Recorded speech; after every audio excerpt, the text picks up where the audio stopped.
Insiders, an ASI media podcast that covers the topics that matter most to the promotional products industry. I'm CJ Mitica, editor-in-chief of ASI Media, and today I'm joined by Bonnie Artman Fox, workplace conflict expert and author of How Did My Family Get in My Office? Bonnie will reveal the common sources of conflict in the office and offer strategies to diffuse it, as well as the secret cause of workplace tension. Bonnie, thank you so much for joining us today. Hello, thank you so much for having me. So I'm really intrigued by this topic today. I think for anybody who's ever worked in a professional environment, we've all encountered workplace conflict, and it's not something we like. It's probably something we try to avoid, but it's something that we all can do a better job of dealing with and trying to solve these issues. And that's where you come in today, Bonnie. And we'll be asking you, a bunch of questions on that topic. And before we get started, we are streaming live on Facebook and LinkedIn, and we're happy to answer your questions all throughout the podcast today. And even if you have a specific workplace issue that you're dealing with at the moment, Bonnie is here to help answer the question. I'm sure there's a way that question can be asked without getting too personal. But Bonnie will be happy to offer ideas, advice, and general tips as well. So if you have a question, feel free to ask it. All right, so Bonnie, just to start off with, it seems very unusual to say like, oh, I want to specialize in workplace conflict. How did you arrive at that and sort of specialize in this unique area? Well, it actually goes back to way back several years ago when I was recruited for my very first leadership position. And initially I said, I don't think I'm the person for you. I don't have any leadership experience. And I was assured, oh, Bonnie, you'll be great. You are known for your excellent clinical skills. And besides, we're going to teach you everything you need to know. You're going to receive leadership development training. And I thought, well, this is going to be great. I always want to grow and learn. Took the position. Within a few months, I could tell what was promised was delivered. There were closed door meetings, decisions made without my input. I basically had responsibility without authority. And at that point, as I was asking questions about, hey, what about the leadership development training? And, this is not what was explained to me of what would happen. There was silence. And at that point, I knew I could leave, but I would take me with me. I could stay and endure it, or I could stay and grow from it. And that's what I chose to do. But at that time, this is way back in the 90s, and coaching really wasn't a thing. For me, I did the next logical thing, which was to go to therapy. Isn't that logical to you? Because I wanted to learn the skills to navigate this conflict that was silence. Mm-hmm. And so it was through that experience that I learned and I grew from, that led me to the work that I'm doing today. And I'm so passionate about equipping people with the skills of navigating conflict at work. So you wrote a book on the subject, right? Mm-hmm. And family, as the title of your book says, plays a central role in workplace conflict. How's that the case? Why is that the case? Well, again, picking up on the story of going to therapy, I one of the first questions the therapist asked was, what brings you here, of course? And I told her what was going on in the work setting. Yeah. And she asked me a question that at the time I didn't understand the connection. She said, tell me about your upbringing. How was conflict handled in your upbringing? And I told her there was oftentimes silence, avoidance, that as a family, we didn't know how to have differences. Mm-hmm. And then she said something that was life-changing. Sounds like your family's in your office. Yeah. And little did I know then of how her words would shape my work. So at that point, I focused on my own opportunity for growth, as she would often refer to it, of understanding how my family dynamics were showing up in the office and changing the only person I could change, which was me, of learning how to speak up for myself. Because in my family, I tended to be the pleaser, the one who would smooth things over to keep the peace. and I was learning how to speak up for myself. And so that's how the therapy was beneficial for me, and how I have then gone on to write the book of How Did My Family Get in My Office, by interviewing leaders from various industries, ethnicities, and understanding how was conflict handled in your upbringing, and how did that influence how you deal with conflict in the workplace. And the book is a compilation of stories of these leaders who share about this transformation of how they dealt with conflict and what they did to improve, whether that was learning how to be less reactive, how to speak up and address conflict versus avoid it. There's a lot of different ways that we respond to conflict, but it stems from what we learned in our upbringing. And I call that our family factor. So it sounds like a cliche, right? Like all my problems I can just blame on my parents, right? But it sounds like from what you're describing is that it's an idea of sort of recognizing the factors that sort of influence the person you become, the leader you become. And so would it be fair to say by sort of acknowledging that you become aware of it and can then learn how to grow from there, or fix whatever issues that you may be practicing because of that? Exactly. When I was recruiting and asking leaders to be a part of the book, and the whole premise is honoring our families. It is not at all about blame, shame, finger pointing, throwing anybody under the bus. I truly believe parents do the best they can with what they knew at the time, or whoever raised us. It's looking back to understand what were the family patterns of what was modeled to us when things got tough growing up, and how did that impact how we chose to then respond? Because we know that by age 6 or 7, kids learn how they're going to navigate through life when things get tough, when things are tense. We learn our role at that early age, and without becoming aware of it, we just keep repeating that as we go into adulthood. And it is through self-awareness that we can look back to understand and change the patterns for the better. So through your work, you see now, I'm sure, countless workplace environments, worked with a lot of clients. What is the most common causes of tension, conflict in the workplace?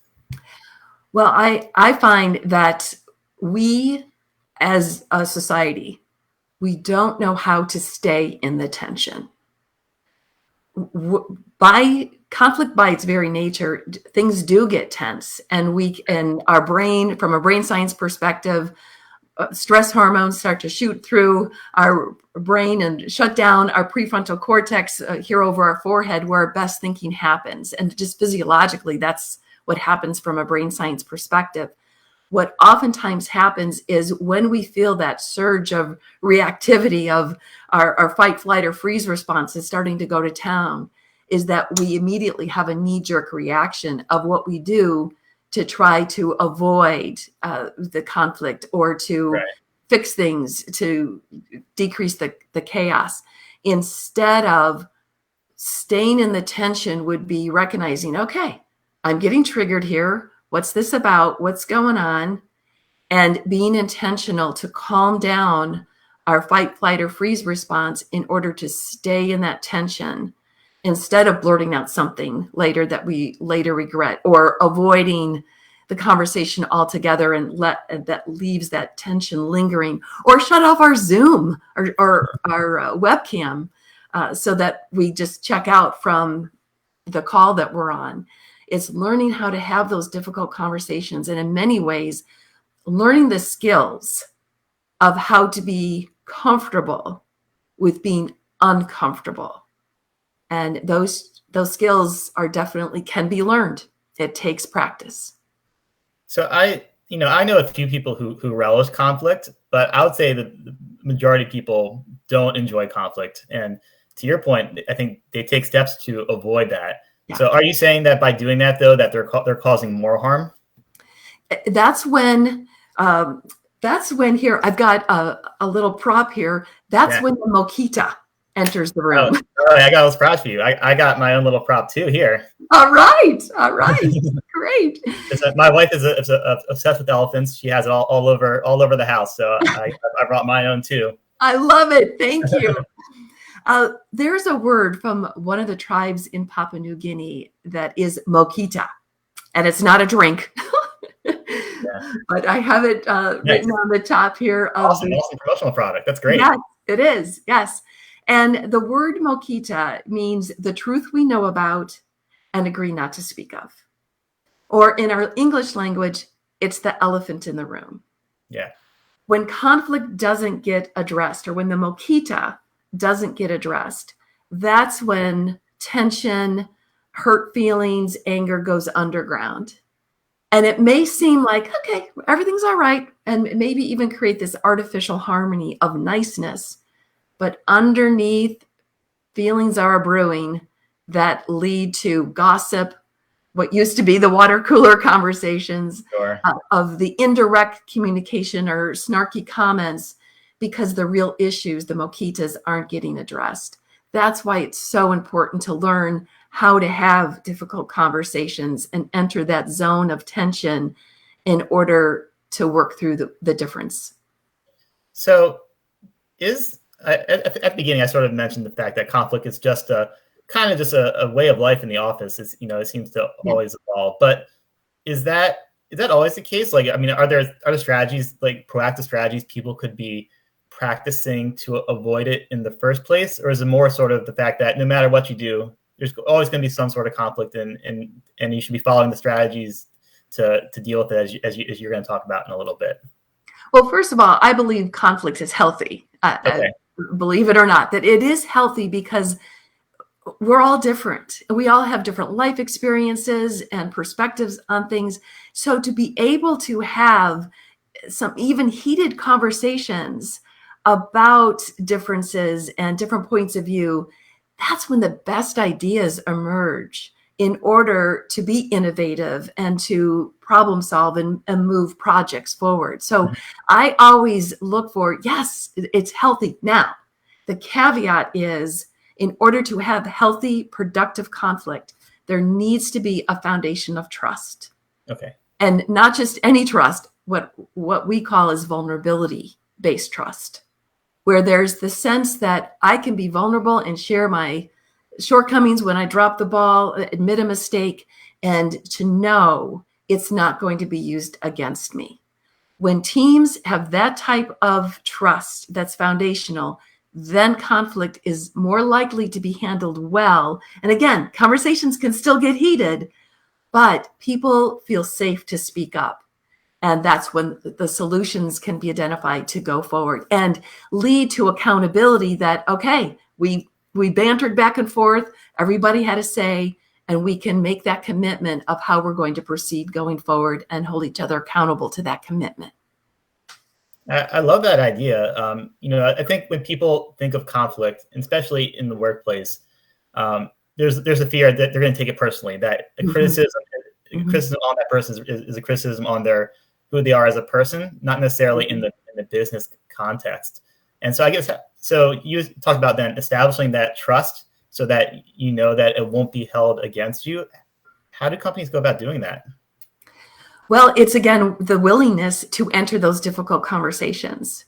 Okay. And if there is a sense of maybe taking something the wrong way or taking it personally, it's the courage to speak up in that moment and say, hey, I just want to check out. This is what I heard. I just want to check out, because the story I'm telling myself is negative. And I just want to check out, is that what you intended? So that's one way. I love a quote by Winston Churchill. He says, courage is what it takes to stand up and speak. Courage is also what it takes to sit down and listen. And sometimes when we're in disagreement, it is that in the moment discernment of, do I speak up about this? Or is this me just taking this personally? Or do I need just to let this play out and let things unfold and listen more to where others are coming from? And that's a judgment call in the moment. The more self-awareness that we have, and again, trust of each other as people, that we want to assume a positive intent about each other as coworkers, as team members, that we all have a commitment here to fulfill the mission of our organization, serve our members, serve our clients, the more likely we can enter into those difficult conversations. I love the idea of trust. We put out a best places to work list annually, and this year trust was a huge topic. It really got exacerbated during the pandemic, where people had to work from home. They weren't in the office, so they couldn't be like watched the same way. And employers have to learn to trust their employees to do the job. And I see this as another sort of act of that. Trust is that trust us that when we have these conversations, it's really just for the betterment of the entire company, working towards a common goal, not to take you down a peg because we're discussing something that could be improved. Absolutely. Absolutely. And that ties into psychological safety too. And Amy Edmondson has done so much research in the last several years about the importance of people feeling safe to speak up about their opinion and differences, admit a mistake, and know it's not going to be used against them. In fact, you're probably familiar with the study done several years ago by Google, the Project Aristotle, where they were looking at all of the factors of what makes a high-performing team. And they analyzed all these different variables. And at the end of the day, it came down to psychological safety, that people could feel, had the trust of being able to speak up and share ideas and even fail at take a risk and it didn't work out. And the mindset is, okay, that didn't work. What can we learn from it to apply moving forward to make us better? Okay. Yeah, this is great. And it interests me so we talked about, conflict can be healthy. How do you carry out that conflict? Is it a manager approaching a direct report? So how do you initiate that process in a way that will be healthy and productive? Well, as you mentioned, the manager, the leader, it starts at the top. And when employees see the healthy behavior modeled by the leader that shows, hey, this is how we treat each other around here. This is how we interact. This is how we do our work, that we are respectful and kind to each other. We can have difficult conversations because I care about you. It does start with the leader modeling that behavior. And the leader also admitting when they make a mistake or apologizing to their direct reports about not following through on something or misinterpreting something, making a mistake. All of those things really make a difference of employees trusting their leader and also showing up in that way with healthy behaviors because they see it modeled from the top. And what about where it's carried out? So I've noticed this, working in an office environment for a number of years now.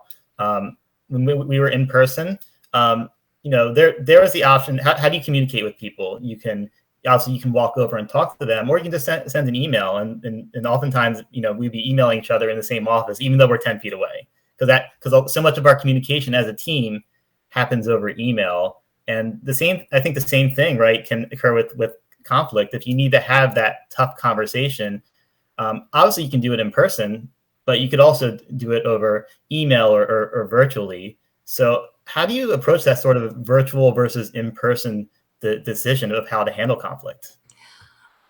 I'm more of a fan of, whenever possible, having face-to-face interaction. Why is that? Because we can pick up on the nonverbal cues. We can pick up on facial expressions or hand gestures or eye rolling or just the pauses, and being able to say, I just want to check that out. The look on your face appears upset. I just want to check that out with you.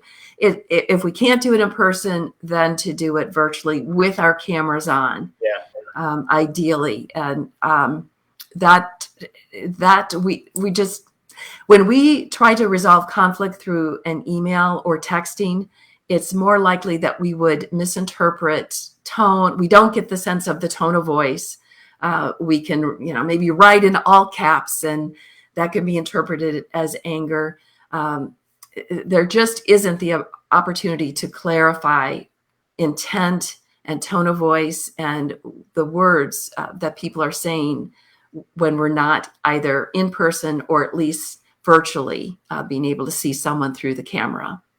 I love that advice. I mean, I can't mention how many times I've been part of an email chain where somebody writes something and one person interprets it one way, and another person interprets it completely different, or the one person gets angry, and then if I read the same words, I don't have the same reaction because right, it's like the subject is sort of inserting themselves into those words, what they see. It's not necessarily maybe what the person intended when they originally wrote it. Mm-hmm. Yes, absolutely. And just simply checking things out. Hey, I'm just not sure. It could be me. I just want to check this out. And could we get on Zoom or on the internet and just have a conversation, just to clarify? So in person obviously can be a little more confrontational, right? That's sort of the whole point of it. If you're a person who doesn't relish that, how do you get over that fear to as you said, be in the tension? Well, in my book, How Did My Family Get in My Office, I talk about the 4 R's of resolution in terms of helping us to enter into those difficult conversations. The first 2 R's have to do with our own self-awareness, and the second have to do with how we interact with others. The first R is regard the scar. And this is where we are doing our own work, where we're looking back at our upbringing to recognize when we are in a conflictual situation at work or even at home, that we are looking at, what is this trigger about? Why am I having this reaction to this person that I went from 0 to 10 in a matter of seconds? What's this about? I often find that it relates to some aspect of our family dynamics are showing up in the office. And it's not always the case. I'm not saying it's an all or nothing. It's something to look back at, or some life experience. It may have been a coach or a teacher growing up that this situation now is triggering something. And it's so important that we simply acknowledge, okay, I'm going to take the time to acknowledge what this is about and calm myself down emotionally. This is where, again, we're getting into the brain science of when we're triggered and our fight or flight response is flooding the best thinking in our prefrontal cortex, taking that time to pause, breathe, maybe take a walk, and simply do some self-reflection of what's at stake here for me. What's this about? That's the first R, regard the scar. The second R is reframe to stop blame. And this is where we tend to be a victim when we're in a conflict, and look at what they did to me, and how could they do that, and all that blaming thinking. Reframe to stop blame is we take that step back and we are looking at what's the story we're telling ourselves about this situation. What's another way of looking at this? What part have I played? How can I take ownership for my part?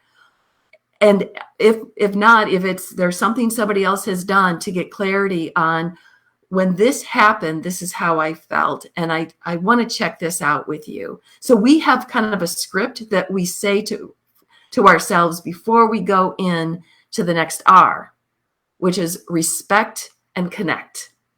Now, this is where, okay, we've gotten clarity about our own self-awareness, what we're triggered about, and now this is the hardest part. This is where we go into that tension. We're going to show up with respect, regard for that other person as a human being just like us. And we're going to extend the hand of connection.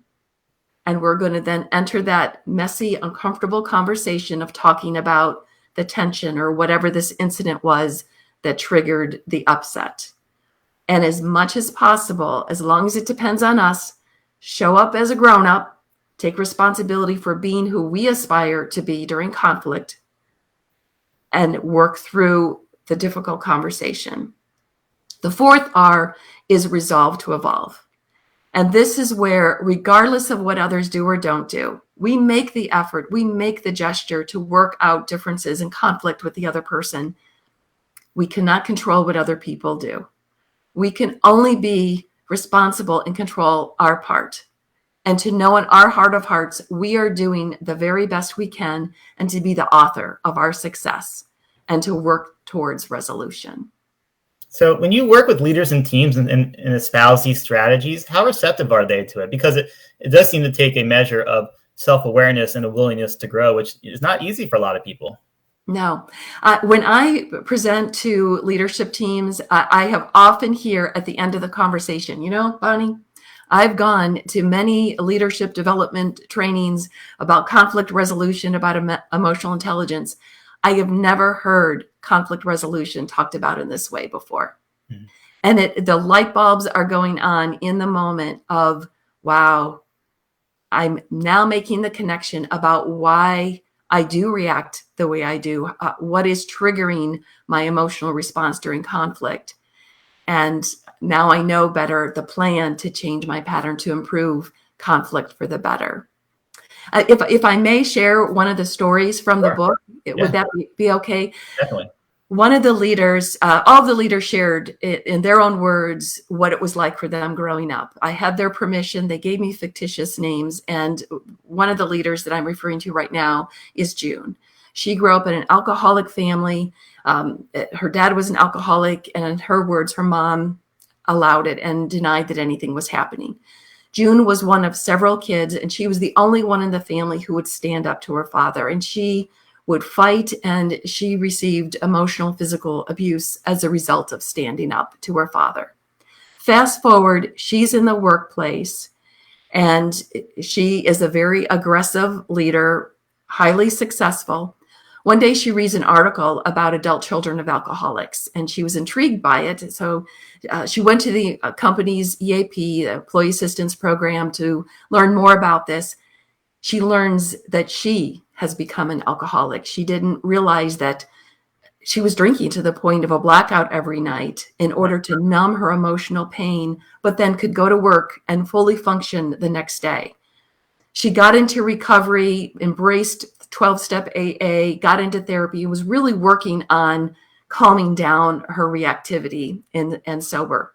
A few years later, her boss approached her and said, "We would like to promote you, but you still have some rough edges. You can be overly aggressive at times. Before we would offer you this promotion, we want you to go to some leadership development, to some training to look at this, to develop some emotional intelligence skills." And so she went and she said, Bonnie, there are people like me that needed to learn how to tame down. And then there are other leaders who needed to learn how to speak up. At one point during the training, the facilitator said to her, "Tell me about your upbringing." And June told her, and the facilitator then said something that was the turnaround. "You're safe. You're okay. You got out." And even though June had been sober, she'd been actively working on herself. It was those words that truly calmed down her nervous system, to made her recognize, I don't have to be this overly aggressive leader. And she went on and still is an empathic, impactful leader that is positively influencing the workplace because she worked on herself, that she addressed her family factor. It's an incredible story, and I think it just illustrates there's obviously strategies you can practice to become better, but also that self-reflection to acknowledge the ways that you can improve as a person, as a leader. So yes. That's amazing, and obviously incredible for her to sort of overcome those challenges. I found that all the leaders that I interviewed were very courageous, just wonderful people. And they share in their stories such vulnerability and transparency. And they had, as I was putting the book together and I was looking for a theme, like what is it that all of these leaders did? And I came upon a word in the dictionary. It's a real word. And I have another promotional product for your listeners. The word is pertinacity. Okay. And it means it's a combination of persistence and tenacity, and it's sticking with what's difficult, with courage, conviction, and a little bit of stubbornness. And that's what these leaders did. That's what it takes for us to transform our conflict style for the better, is with courage. It's not for the faint of heart. to look at our stuff, to look at how we were impacted from our upbringing. But the beautiful thing is, it's not about blame. It's about understanding. And we can learn these skills to transform our conflict style for the better.